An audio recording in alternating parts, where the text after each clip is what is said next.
Welcome to the Salmon Runs YouTube. Enjoy the video.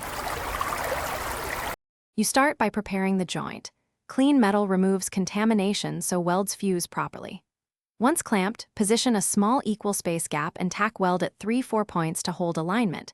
This prevents warping as you heat the sheet. Make sure to choose a welding process suited to thin metal, MIG for speed, TIG for control, and set wire size, voltage, and feed so you get short, consistent beads without burning through. Begin at a tack, not the edge, for better heat control. Once tack welds hold, run stitch or short seam welds to control heat input. This prevents warping and burn through. You want a slight push angle and steady travel speed so the puddle flows smoothly and fuses edges. Pause briefly between stitches to let metal cool.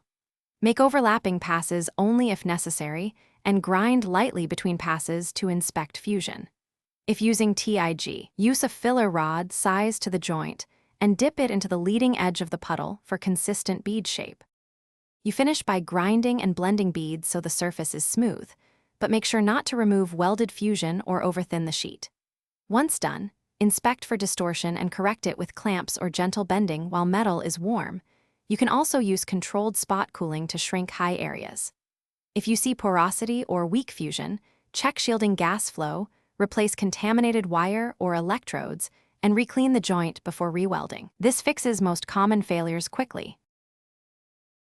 Thanks for watching. Consider subscribing if we helped you.